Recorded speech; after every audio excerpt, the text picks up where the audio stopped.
欢迎来到这里。你有没有想过，财富自由到底是什么？是不是赚够了钱就能躺平，再也不用上班了？但现实中，你可能会看到有人年薪100万，却被工作绑得死死的，而另一些人收入也许没那么高，却能从容地陪家人，深耕自己的热爱。看两种状态，哪一个离自由更近呢？答案很明显，是后者。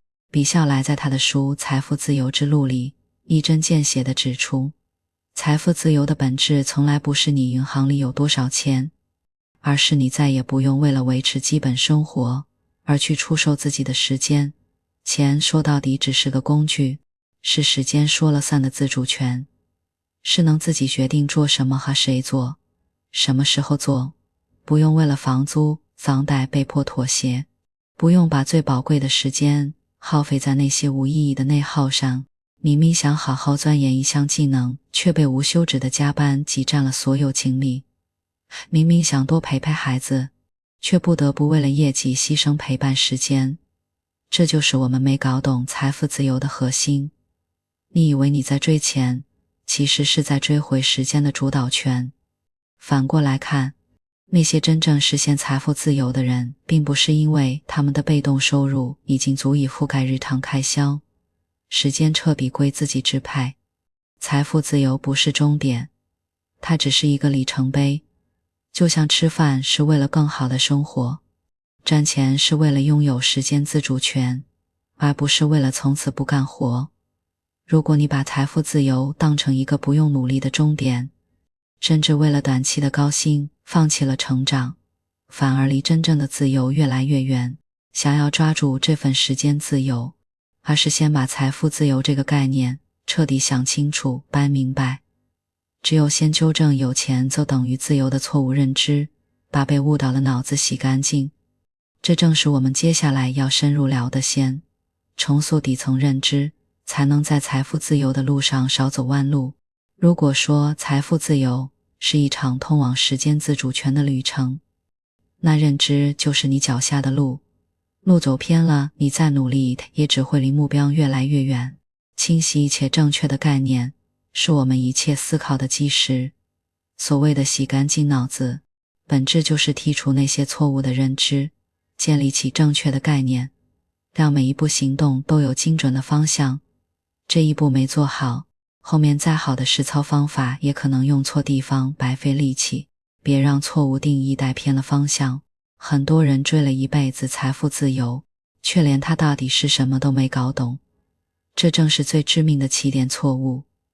比下来给出的精准定义戳破了所有迷雾，就是再也不用为了满足生活必须而出售自己的时间。这个定义里藏着2个关键点。一是你的被动收入能覆盖开支，这是物质基础；二是拥有时间自主权，这是核心本质。钱只是实现自由的工具，它不是目标本身。但在现实中，大多数人却掉进了2个误区。有人把财富自由当成不用工作的终点，结果呢，越追越焦虑，因为这个够的标准永远都在变。还有人把赚钱当成唯一目标，为了短期的高薪频繁跳槽，却忘了去积累那些能让时间持续增值的核心能力。就像有人把分享误解成慷他人之慨，所以盗版起来理直气壮，把财富自由误解成有钱不干活，所以只会急功近利。错误的概念，你会为了赚快钱浪费注意力，为了稳定放弃成长，最终离真正的自由越来越远。而一个正确的定义能帮你牢牢地锚定方向。做任何选择前，你都可以先问问自己，这个选择能帮我减少为生活必须而出售时间的比例吗？答案清晰了，你的选择自然就不会再纠结。3大资源优先级：注意力、时间、金钱。想要走对路，首先得搞清楚什么才是最宝贵的。这是我们分配精力的核心逻辑。比笑来颠覆了很多人的固有认知。注意力才是我们最宝贵的财富，其次是时间，最后才是金钱。为什么注意力排第一？因为注意力是你唯一能自主掌控并且能创造价值的资源。你可以花钱买别人的时间，比如请人做家务，这样你就能省出学习时间。但你没办法买别人的注意力，也没法挽回自己已经被浪费的注意力。现在很多人看似忙忙碌碌，实则一直在被收割注意力，上无意义的八卦，凑无关的热闹，讨别人的闲心。这些行为旨在透支自己的未来。注意力被消耗了，你就没精力去积累能力，创造价值，自然就只能一直为生活必须把出手时间。再看时间，时间本身是不可管理的，你能管理的只有你自己如何使用时间。很多人喊着没时间成长，其实是把时间浪费在了低价值的事情上，本质上是不会分配注意力。而金钱是三者之中最廉价的资源，它可以再生。更重要的是，金钱的核心作用是买时间，买注意力，而不是用来满足那些无意义的消费。比如你花钱买高效工具，买优质课程，本质上是用低价值的资源换取高价值的资源分配逻辑。简单来说，注意力是你的本金，时间是你的杠杆，金钱是你的工具。等金都没了，只有把注意力放在那些能积累能力创造价值的事情上，时间才会产生复利，金钱自然会随之而来。思维陷阱避坑三大坑，加一个枷锁。我们还要主动避开那些隐形的陷阱，这些陷阱会悄悄偷走你的注意力，让你看似努力，实则原地打转。第一个陷阱可以概括为三大隐形坑：一、莫名其妙凑热闹，大街上围观看热闹，网上追明星八卦，把心急火燎随大流，别人创业你跟风，别人炒股你也凑上去。三、操碎别人的心肝，把精力都放在别人的八卦和私事上，实则是在浪费你最宝贵的注意力。李笑来一针见血地指出，不珍惜自己注意力的人，最终注定是贫穷的，因为他们终生被收割，终生不可能有真正有价值的产出。第二个陷阱，那就是追求100%的安全感。很多人不敢尝试新领域，不敢和别人合作，不敢放弃稳定的工作，本质上是害怕出错，害怕失去控制。但几乎所有的进步都是放弃了部分安全感才可能获得的。你放弃一部分安全感，才能把注意力集中在一个领域，深入思考。就像我们的双眼进化到正面，放弃了全视角，才换来了深度聚焦和大脑皮层的发育。追求100%的安全感，只会让你被困在永恒的当下，错过所有成长和机会。这里要澄清一下，放弃部分安全感不是让你不管不顾地去冒险，而是要分清哪些你能控制，哪些你不能控制。你能控制自己的注意力和行动，但你控制不了市场的变化，也控制不了别人的评价。与其在不可控的事情上纠结，不如把安全感建立在自己的成长上，这才是最靠谱的安全感来源。认知到位，实操才有意义。当你理清了财富自由的真正定义，认准了注意力的核心价值，避开了那些消耗自己的思维陷阱，你的脑子才算真正洗干净了。你才具备了践行后续实操方法的基础。比如，如何让出售时间的单价更高，如何打造多维竞争力。如果认知这关没打通，就算知道要成长，也会为了短期利益而放弃。就算知道要耐心，也会因为急功近利而半途而废。接下来，我们就进入实操层面，看看如何把这些正确认知落地，从出售时间一步步走向积累财富。实操是路径。当我们理清了财富自由的核心逻辑，正准了注意力的价值，避开了思维陷阱，就该把正确的认知转化为可落地的行动了。财富积累的核心境界是从被动出售时间换钱，升级为让时间产生复利价值。这既需要掌握出售时间的底层逻辑，也需要打造不可替代的竞争力。更需要练就指导一切行动的核心能力。出售时间的3条铁律。在财富自由的里程碑到来之前，我们难免要通过出售时间来满足生活必须，但你卖时间的方式直接决定了你离财富自由的距离。这3条铁律是让你的时间出售的更值钱的关键。别老盯着成功的结果，要盯着进步的过程。成功只是阶段性里程碑。选择工作或做事时，别先问我能赚多少钱，要先问这能让我积累什么能力。比如同样是付出时间，有人做重复劳动，技能毫无增长，有人却在工作中刻意打磨解决问题的能力，几年后，后者的时间单价自然翻倍。前者是消耗时间，后者是让时间增值。铁律2：周视价值，忽略估值。每个人都有市场估值和真实价值，估值可能因为短期需求被高估或低估，但长期来看，它必然会锚定你的真实价值。很多人频繁跳槽追求高薪，实则价值没跟上，最终会被市场反噬。真正聪明的选择是沉下心来打磨价值，比如深耕行业知识，练硬专业技能。当你的价值足够突出时，估值自然会主动向你靠拢。铁律3：耐心比什么都重要。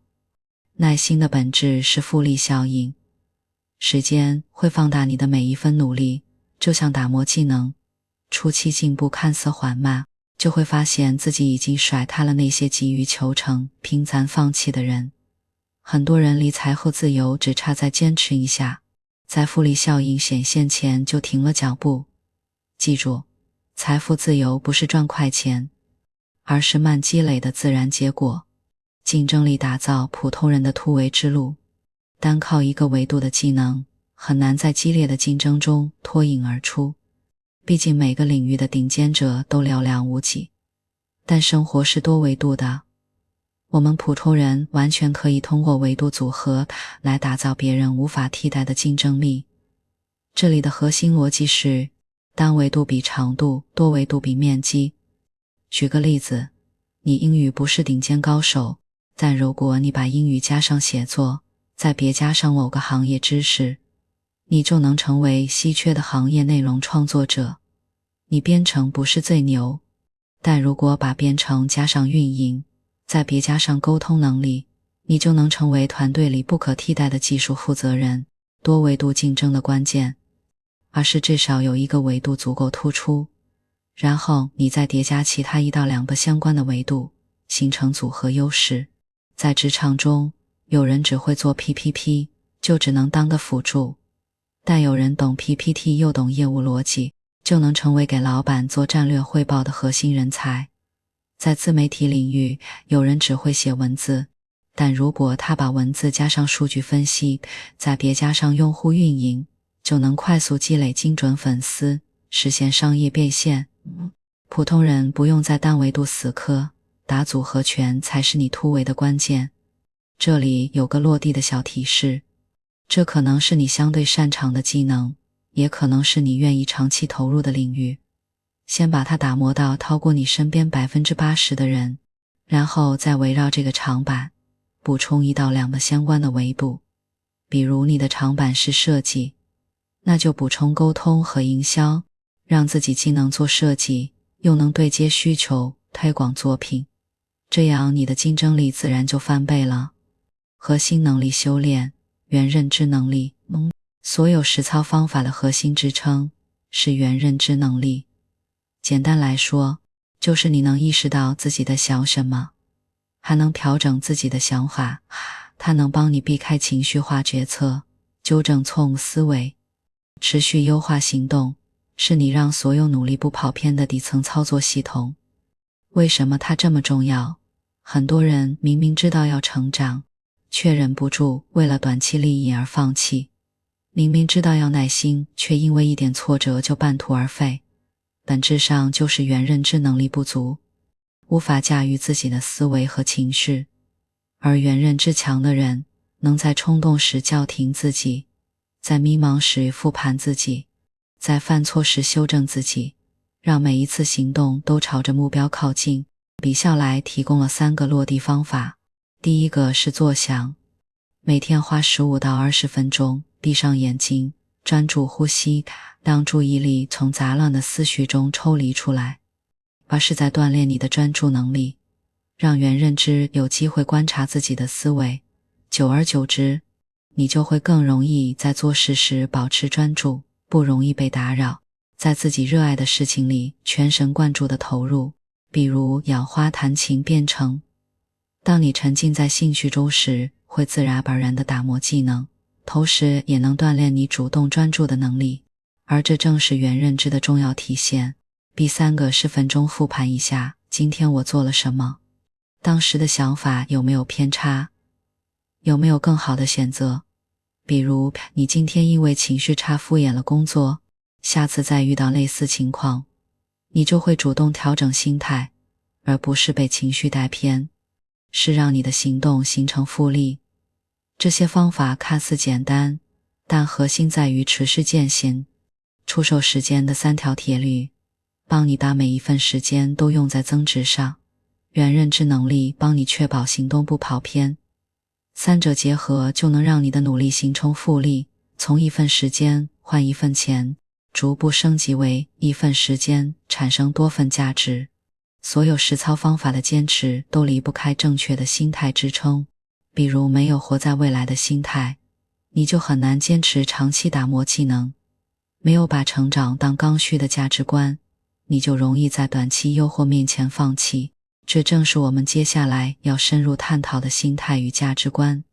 心态与价值观决定你走多远，实操方法是财富积累的手脚，而心态与价值观才是方向舵。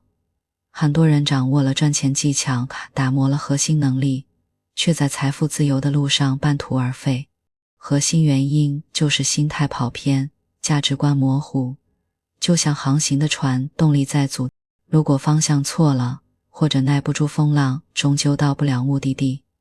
真正能让人走得远，守得住财富的，是那些融入骨子里的心态与价值观。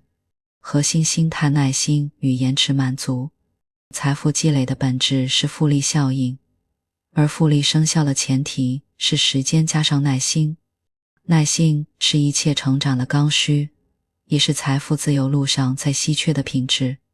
耐心的本质是相信长期价值。很多人追求快速变现，一夜暴富，却忘了财富增长从来没有捷径。就像投资，但长期来看，优质资产的价值必然回归，打磨技能也是如此。但你坚持1年、3年，复利效应会让你甩开绝大多数急于求成的人。那些频繁换赛道追短期热点的人，看似忙碌，实则一直在重启，从未让复利发挥作用。延迟满足是耐心的落地体现。真正的财富高手都懂得放弃眼前的小诱惑，盼取长远的大回报。比如放弃当下的娱乐时间，放弃短期高薪跳槽的机会，积累核心竞争力，放弃赚快钱的投机诱惑，坚守长期投资策略。相反，那些急于享受不愿延迟满足的人，只会被眼前利益困住，永远无法触及长期的财富果实。另外，我们还需要避开短期期望过高的陷阱。很多人半途而废，不是因为对短期结果期待过高，他们希望付出马上有回报，看不到效果就放弃，却忘了复利的魅力在于后期爆发。学会降低短期期望，提高长期信心，才能在漫长的积累期里稳住节奏。核心价值观，成长、成功、未来、当下。价值观决定你的选择，而选择塑造你的命运。在财后自由的路上，正确的价值观能帮你在关键节点做出对的选择，而错误的价值观只会让你越努力越偏离方向。成长才是永恒的刚需，成功只是里程碑。很多人把成功当作终点，结果要么达成目标后失去动力，要么因为目标遥远而焦虑。但真正的高手都明白，成功只是成长过程中的自然结果，而成长才是一辈子的事。哪怕实现了财富自由，必然要通过学习创造，否则再多的财富也会因为认知不足而流失。选择做一件事时，你先问这能让我成长吗？而不是这能让我快速成功吗？才能走得稳，走得远，而非纠结当下。活在未来不是空想，而是基于正确判断的提前行动。那些真正抓住大机会的人，都是提前预判趋势，耐心等待结果的人。比如互联网普及初期就深耕线上领域的人，数字货币萌芽时就深入研究的人，他们没有被当下的质疑和短期困难困住，而是笃信未来的趋势并持续行动。相反，那些只盯着当下利益、纠结眼前得失的人，永远只能被动追赶趋势，错失真正的大机会。注意力、时间、金钱，这是财富路上最核心的价值排序。很多人颠倒了这个顺序，为了省钱浪费大量时间，为了琐事消耗宝贵注意力，但实际上金钱可以再生，时间无法倒流，而注意力是唯一能创造价值的核心资源，放在能产生复利的事情上，比单纯省钱挤时间更有意义。比如花钱买高效工具，省出学习时间，拒绝无意义的社交，节省注意力。这些选择本质上不是用低价值资源换取高价值资源。避坑指南：远离负能量与错误心态，会悄悄侵蚀你的动力和判断力。财富路上有两种心态，最容易让人掉队，你必须主动规避，戒掉抱怨与负能量。抱怨是最无用的内耗，它不仅浪费时间，它会让你陷入受害者心态，放弃主动改变的动力。米肖莱强调，能解决的问题不用抱怨，不能解决的问题抱怨也没用。真正厉害的人，遇到困难会想办法解决，遇到不公只会默默提升自己，用实力打破困境。同时，你也要远离爱抱怨的人，负能量会传染，长期身处其中，你也会变得消极懈怠。很多人陷入别人赚钱比我快，别人起点比我高的焦虑中，不断地和别人比较，最终要么急功近利，要么自我否定。但财富积累从来不是比别人快，而是比过去的自己好。每个人的起点、资源、节奏都不同，盲目比较只会打乱你自己的步伐，把注意力放回自己的成长进度，才能在自己的赛道上稳步前行。生态与价值观是连接实操与财富的桥梁。当你拥有了耐心、延迟满足的心态，活在未来的价值观，你的实操方法才能真正发挥最大价值。比如，你知道多维竞争的技巧，如果没有耐心深耕某个核心维度，只会变成样样通，样样松。你懂得投资的方法，如果没有长期持有的心态，只会在短期波动中追涨杀跌，颗粒无收。相反，遇到技能瓶颈时，会因为成长优先而主动突破。面对投资浮亏时，会因为相信长期稳住仓位，碰到短期诱惑时，会因为延迟满足而坚守初心。接下来，我们将进入财富增值的进阶阶段，投资与风险。但能否做好投资，驾驭风险，恰恰是对你心态与价值观的终极考验。只有那些耐得住寂寞、守得住最终实现财富的二次增值，真正从积累财富走向驾驭财富。投资避险优先，认知驱动。当认知、实操、心态都铺垫到位，财富积累就进入了核心的进阶阶段，投资。很多人误以为投资是有钱之后的游戏，或是靠冒险赚大钱的赌博。但李笑来戳破了真相，投资的本质是用现在的资源换取未来的资源。它的核心逻辑是避险优先，它不是对运气的豪赌，而是前面所有正确认知、实操方法和心态的终极落地。资本的本质不只是钱，是三要素的组合。很多人把资金和资本划等号，觉得没钱就没法投资，这是最致命的认知偏差。李笑来明确指出，资本确实由钱构成，但仅仅一堆钱算不上资本，它需要3个核心要素的支撑。要素一，资金的金额无需一开始就庞大，9字的关键是盈亏比例，而非本金大小。用1万元盈利 50%， 比10万元盈利 15% 的资金效率更高。那些觉得钱少没必要投资的人，本质上是放弃了锻炼投资思维的机会。这是最核心的要素，能判个无期徒刑的闲钱才配叫资本，暂之随时可能要用的救命钱、应急钱，哪怕金额再大，也只能是资金，无法发挥复利的威力，它会因为短期波动打乱你的决策。要素3，资金背后的智慧，在不同人手里价值天差地别。没有智慧的资金，要么盲目跟风被收割，而智慧只能从实战中习得。哪怕你有小钱类析分析判断，耐心积累，也是在积累资本的核心能力。核心结论是，投资从来不是有钱才能做，而是有认知、有耐心就能开始。从小额闲钱起步，锻炼自己的投资智慧，才是最稳妥的进阶路径。投资的刚需，这是流传最广的投资谎言。李笑来一针见血地指出，投资的刚需不是冒险。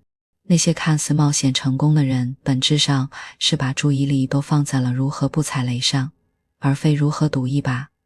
避险的核心原则，先成为专家再投资。比如投资股票要懂行业趋势，投资基金要懂资产配置，不懂就入场，不是投资是赌博。就像脑外科医生的高难度操作看似冒险，实则是在无数次训练后的精准避险。攒自己经验，真正的投资者会观察那些盲目跟风急功近利的人，从他们的失败中总结教训，而不是自己去试错。比如看到有人借钱炒股追涨杀跌，你就会提醒自己避开这些陷阱。判断清晰的行动依据，区分冒险和避险的核心是你能否说出明确的行动逻辑。如果你的投资理由是别人都买或者小道消息，那就是基于行业趋势不思价值的分析，哪怕结果暂时不理想。记住，投资的底线是不亏大钱，而非赚快钱。那些能长期盈利的人，都是把避险刻进了决策里，尊重资本量级的差异，正视差距，从积累开始。很多人面对财富差距时，会脱口而出有钱了不起这种自我保护式的借口，但它只会让你远离资本成长级的差异。这种差异的核心不是数值，而是时间成本。比如甲有100万闲钱，表面看是9倍差距，但如果一样每月存5000元来弥补这个差距，那他需要15年。正是这个差距才让你明白尽早储蓄、尽快投资的重要性。成长的关键是比例思维加积累习惯，你不用盯着别人的本金数额，要关注自己的储蓄比例、盈利比例。比如你先给自己存1万元救急钱，就已经超过了国内 60% 的成年人。每月强制储蓄收入的 20%， 慢慢就能积累起第一笔可投资的资本。心态的核心是向强者学习。那些资本量级更高的人，往往具备更成熟的投资思维和避险能力。与其抱怨有钱了不起，不如研究他们的决策逻辑，比如他们如何分配资产，如何应对波动。把注意力放在提升自己的认知上，才是缩小差距的唯一路径。机会把握，明晃晃的机会，为何有人看不见？很多人抱怨没机会，但李笑来给出了扎心的真相。真正的大机会往往明晃晃的存在，只是大多数人因为认知不足、行动力不够而视而不见。最典型的例子就是他书中提到的基业，也就是谷歌、亚马逊、脸书、苹果、腾讯、阿里这些互联网巨头。这里需要补充说明一下的，李笑来这本书是2017年出版的，现在回看这些，他口中的大机会确实是事实是。机会的特点是什么？趋势明确，门槛极低。互联网连接了所有有消费能力的人，这些巨头垄断了基础设施与服务，而且他们的股票都公开交易，任何人都能购买。但为什么大多数人错过了呢？因为他们要么觉得看不懂，要么觉得太麻烦。把握机会的前提，机会不会自动找上门，你需要主动分析趋势，比如互联网的垄断性优势，这头的赚钱能力，更是要你主动行动，比如研究如何开户，制定投资计划，调整仓位。那些问在中国怎么买美股，却不肯自己搜索答案的伸手党，注定与机会无缘。机会的本质是认知的变现，你能看到的机会永远超不出你的认知范围。对机癌的判断就源于对互联网趋势、垄断优势、长期主义的认知叠加，这正是前面所有模块积累的结果。没有这些认知，哪怕机会放在眼前，你也会视而不见。投资是财富自由的最后一公里，投资不是孤立的行为，它是你底层认知、实操方法、心态、价值观的综合落地。你会打投资当赌博，没有实操的积累，你会缺乏分析能力；没有成熟的心态，你会在波动中纳了阵脚。财富自由持续成长的副产品。财富自由从来不是一个孤立的赚钱目标，而是认知、实操、心态、投资共同作用的自然结果。它是你成长的副产品，也是时间给那些坚持正确之路的人最好的回报。很多人把财富自由当成终极目标，盼着赚够钱就躺平。可真正实现财富自由的人都明白，它从来不是奋斗的终点，只是成长路上的一个里程碑，是持成长后的自然结果。财富自由的本质是不用为生活必须出手时间。这份自由的根基从来不是突然赚了一大笔钱，而是你认知升级、技能沉淀、心态成熟、投资理性的综合产物。你打磨原认知能力，学会掌控自己的思考，你深耕多维竞争，你修炼耐心，懂得复利的力量，你敬畏风险，让财富稳步增值。这些成长的积累才是撑起财富自由的核心。反过来，如果你只盯着赚钱这个结果，忽略了成长本身，就算偶然暴富，也终会因为认知不足、能力欠缺而守不住财富。更重要的是，财富自由之后，这像书中强调的，成功只是阶段性里程碑，成长才是永恒的主题。那些实现财富自由后必然精彩的人，从不是停下脚步享受安逸，而是换了更自由的赛道继续成长。有人深耕热爱的领域，创造更大价值；有人用财富和经验帮助他人；有人探索新的可能性。对他们而言，财富自由不是不干活的借口，而是做自己想做的事的底气。而持续成长才让这份底气永远有意义。回望财富自由的路径，真正珍贵的不是最终到手的财富，而是路上那个不断迭代的自己，那个从分不清注意力和时间优先级，从急于求成到学会耐心等待复利，从害怕风险到懂得理性避险的自己。所以你不必把财富自由当成遥不可及的执念，它只是你持续成长、持续创造价值后自然而然的回馈。从今天起，把注意力放回自己的成长上，每天成为一个更完整、更有力量的自己。